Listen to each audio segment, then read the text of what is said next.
Good afternoon. Thank you very much. Today I am present to inform you that the Western world is facing a significant threat.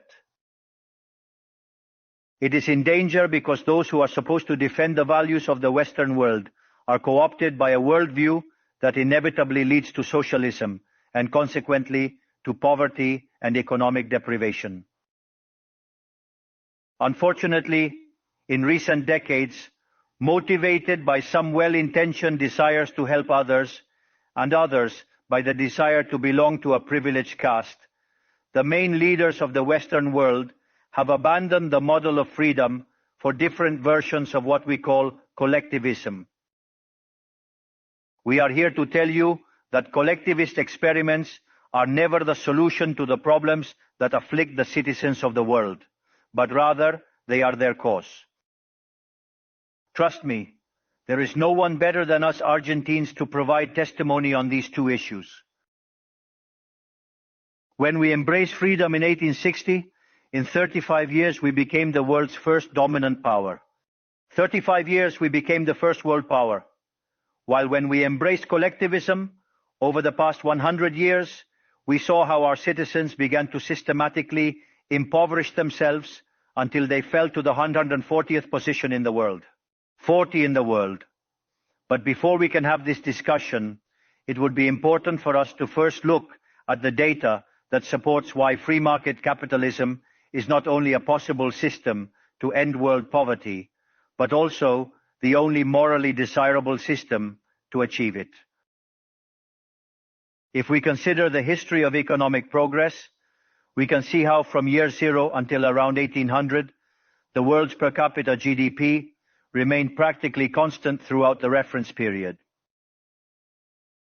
If one looks at a chart of the evolution of economic growth throughout human history, one would be seeing a chart with the shape of a hockey stick, an exponential function that remained constant for 90% of the time and exponentially shoots up from the 19th century. The sole exception to this stagnant history was at the end of the 15th century with America's discovery. Except for this, from year 0 to 1800, global per capita GDP remained stagnant without any significant changes. Now, not only did capitalism generate an explosion of wealth from the moment it was adopted as an economic system, but if one analyzes the data, what is observed is that growth has been accelerating throughout the entire period. During the entire period between year 0 and 1800, the per capita GDP growth rate remained stable at around 0.02% annually, that is, practically without growth. From 19th century, with Industrial Revolution, growth rate reaches 0.66%. Given the current rate, it would require a time span of approximately 107 years to achieve a twofold increase in per capita GDP. In 1900-1950, growth rate rises to 1.66% annually. 150 growth rate rises to 1.36% annually. We no longer need 107 years to double per capita GDP, but 66. If we take the period between 1950 and the year 2000, we can see that the growth rate was 2.1% annually, which would mean that in just 33 years, we could double the world's per capita GDP. This trend, far from stopping, remains alive even now. If we consider the period from 2000 to 2023, the growth rate increased again at 3% per year, meaning we could double our per capita GDP globally in only 23 years. Now, when studying per capita GDP from 1800 to today, what is observed is that after the Industrial Revolution, global per capita GDP multiplied by more than 15 times, generating an explosion of wealth that lifted 90% of the world's population out of poverty. We must never forget that by the year 1800, about 95% of the world's population lived in extreme poverty, while that number dropped to 5% by the year 2020, prior to the pandemic. The conclusion is obvious. Far from being the cause of our problems, free market capitalism as an economic system is the only tool we have to end hunger, poverty, and destitution throughout the planet. The empirical evidence is unquestionable. Therefore, as there is no doubt that free market capitalism is superior in productive terms, the left's doxa has attacked capitalism for its moral issues, for being, according to them, as its detractors say, unjust. They claim capitalism is bad because it's individualistic and collectivism is good because it's altruistic towards others. And thus they strive for social justice. But this concept that has become trendy in the developed world recently, in my country, it has been a constant in political discourse for over 80 years. The issue is that social justice is unfair and doesn't contribute to general well-being. On the contrary, it's an inherently unfair idea because it's violent. It's unfair because the state is financed through taxes, and taxes are collected coercively. Or can any of us confidently say that they pay taxes of their own free will? This implies that the state is funded through coercion, and that the higher the tax burden, the greater the coercion, leading to a reduction in freedom. Those who promote social justice start from the idea that the economy as a whole is a cake that can be distributed in a different way. But that cake is not given. It is wealth that is generated in what, for example, Israel Kirchner calls a market discovery process. If the good or service that a company offers is not desired, that company goes bankrupt unless it adapts to what the market is demanding. Create a high-quality product at a good price or attractive, succeed and produce more, so the market is a process of discovery where the capitalist finds the right direction on the go. But if the state punishes the capitalist for success and blocks him in this process, it destroys his incentives, and the consequences are that he will produce less and the cake will be smaller, generating harm to society. Collectivism, by inhibiting discovery and hindering appropriation, ties the entrepreneur's hands, preventing him from producing better goods and offering better services at a better price. How can it be then that from academia, international orgs, politics and econ theory, an econ system is demonized that not only has lifted 90% of the world's pop out of extreme poverty and does so increasingly faster, but is also fair and morally superior? Thanks to capitalism, the world is currently in its best moment. There has never been a moment in history with greater prosperity than the one we live in today. Today's world is freer, richer, more peaceful, and more prosperous than ever before. This is true for everyone, but particularly for those countries that are free, where they respect economic freedom and individual property rights. Because free countries are 12 times richer than repressed ones. Saying goes that in countries with freedom, people live better than 90% of population in repressed countries. It has 25 times fewer poor people in the standard format and 50 times fewer in the extreme format. And if that weren't enough, citizens of free countries live 25% longer than citizens of repressed countries. Now, in order to understand what we come to defend, it is important to define what we mean when we talk about libertarianism. To define it, I take up the words of the greatest proponent of the ideas of freedom in Argentina, Professor Alberto Venegas Lynch, who says that libertarianism is the unrestricted respect for the life project of others, based on the principle of non-aggression, and in defense of the right to life, liberty, and property, whose fundamental institutions are private property, free markets without state intervention, free competition, division of labor, and social cooperation, where one can only be successful by serving others with goods of better quality at a better price. In other words, the capitalist, the successful entrepreneur, is a social benefactor who contributes to the well-being of society as a whole. In short, a successful entrepreneur is a hero. This is the model that we are proposing for the future of Argentina, a model based on the fundamental principles of libertarianism, the defense of life, freedom, and property. Now, if free market capitalism and economic freedom have been remarkable instruments to eradicate poverty globally, and we are presently experiencing the most favorable period in human history, it is worth inquiring why I assert that the West is in jeopardy. I argue that the West is endangered as in countries defending free market, private property, and other institutions of libertarianism, sectors of the political and economic establishment, due to errors in their theoretical framework and ambition for power, undermine libertarianism, opening doors to socialism and potentially condemning us to poverty, misery, and stagnation. Because it should never be observed that socialism is always and everywhere impoverishing, failed in all countries where attempted. It was a failure economically, it was a failure socially, it was a failure culturally, and it also killed more than 100 million human beings. The main problem of the West today is that we not only have to confront those who, even after the fall of the wall and overwhelming evidence, continue to advocate for impoverishing socialism, but also our own leaders, thinkers, and academics who, sheltered in a misguided framework, undermine the foundations of the system that has given us the greatest wealth and prosperity in our history. The theoretical framework I am referring to is neoclassical economic theory, which designs an instrument unintentionally functional to the intrusion of the state, socialism, and the degradation of society.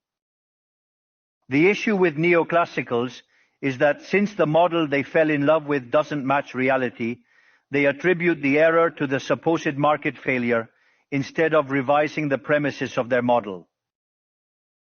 On the text about a supposed market failure, regulations are introduced that only generate distortions in the price system that hinder economic calculation and consequently savings, investment, and growth. This problem essentially lies in the fact that not even supposedly libertarian economists understand what the market is, since if it were understood, it would quickly be seen that it is impossible for there to be such a thing as a market failure. The market is not just a graphical description of a supply curve and a demand curve on a graph. The market is a mechanism of social cooperation where property rights are voluntarily exchanged. Thus, considering this definition, discussing market failure is a contradiction in terms. There is no market failure. If transactions are voluntary, the only situation in which there can be a market failure is if there is coercion present. And the only one with the ability to coerce in a generalized manner is the state that possesses the monopoly of violence. Consequently, if someone considers that there is a market failure, I would recommend that they check if there is state intervention in the middle. If no state intervention found, suggest reanalyzing as it is definitely wrong. Market failures do not exist. An example of the alleged market failures described by neoclassicals are concentrated structures in the economy. However, without functions that demonstrate increasing returns to scale, whose counterpart are the concentrated structures of the economy, we would be unable to explain the phenomenon of economic growth from 1800 to the present day. Look how interesting. Commencing from the year 1800 and extending onwards, with the population experiencing a multiplication of more than 8 or 9 times, the per capita income underwent a growth of more than 15 times in magnitude. To clarify, there are more returns. This caused poverty to drop from 95% to 5%. However, the presence of increasing yields implies the existence of concentrated structures, which would be referred to as, for example, a monopoly in the market economy. How can it be that something that has generated so much well-being, according to neoclassical theory, that is considered a market failure? Neoclassical economists think outside the box. When the model fails, don't get angry with reality.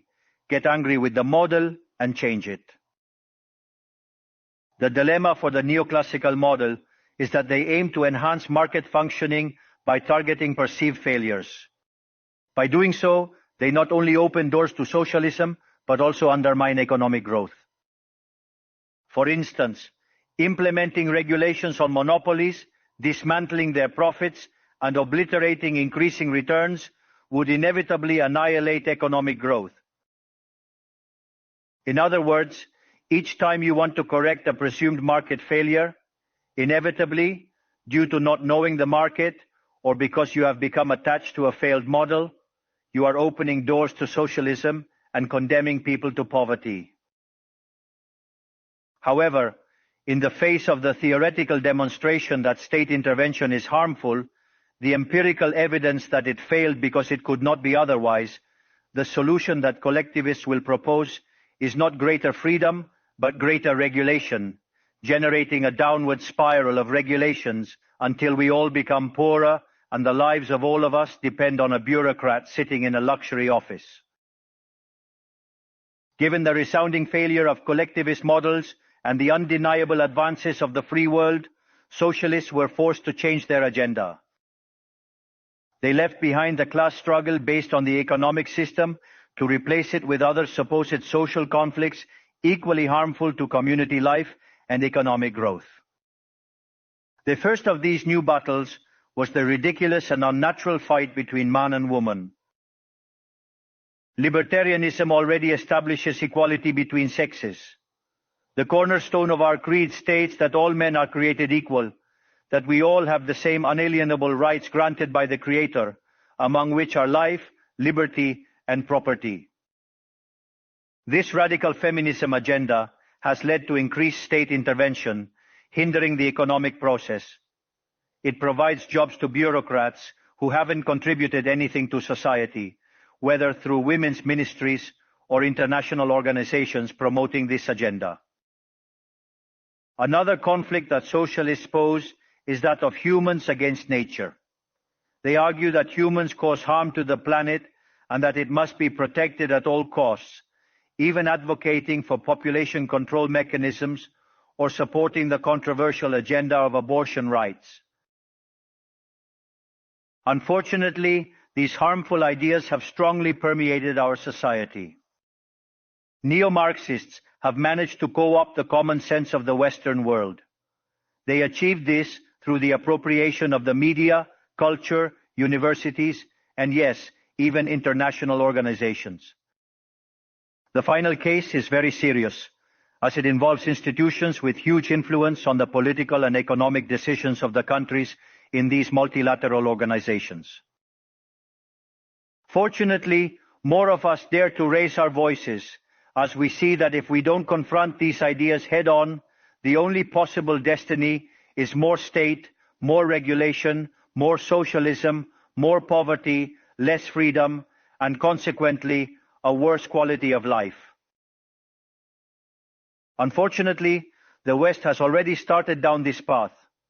To many, it may sound ridiculous to suggest that the West has embraced socialism, but this view is only ridiculous if one limits themselves to the traditional economic definition of socialism, which states that it is an economic system where the state owns the means of production. In my opinion, this definition needs to be updated to reflect the current circumstances from my perspective. Today, states don't need to control means of production to control every aspect of individuals' lives. With tools such as monetary issuance, debt, subsidies, interest rate control, price controls, and regulations to correct alleged market failures, they can control the destinies of millions of human beings. This is how we have reached the point where, with different names or forms, good parts of the politically accepted offers in most Western countries are generally collectivist variants. Whether they openly declare themselves as communists, fascists, Nazis, socialists, social democrats, national socialists, Christian Democrats, Keynesians, neo-Keynesians, progressives, populists, nationalists, or globalists. In the end, there are no substantive differences.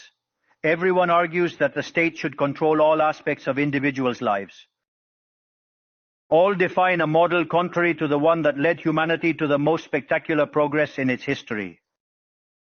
We are here today to extend an invitation to the other Western countries to resume the path towards prosperity. Economic freedom, limited government, and unrestricted respect for private property are vital for economic growth. The impoverishment that collectivism produces is not a fantasy, nor is it fatalism. It is a reality that Argentinians have known very well for at least 100 years. Because we have already experienced it, we have already gone through this. Because as I said before, since we decided to abandon the model of freedom that had made us rich, we are trapped in a downward spiral where we are getting poorer every day.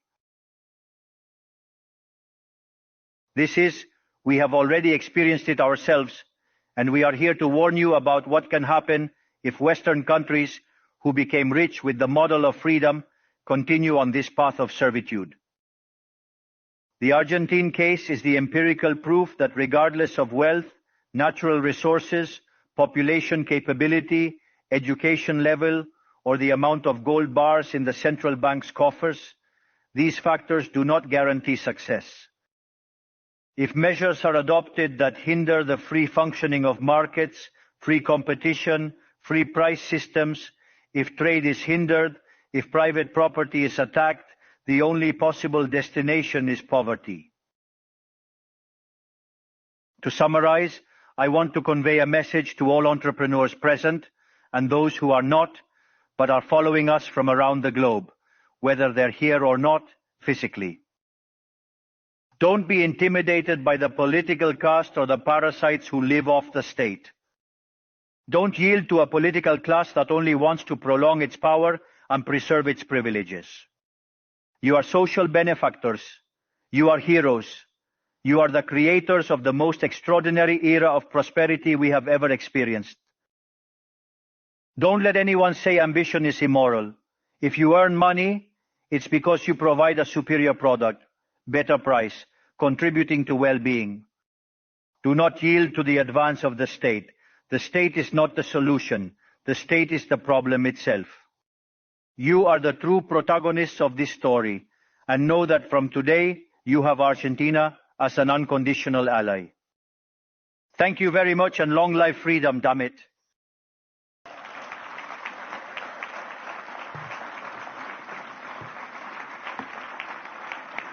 Thanks.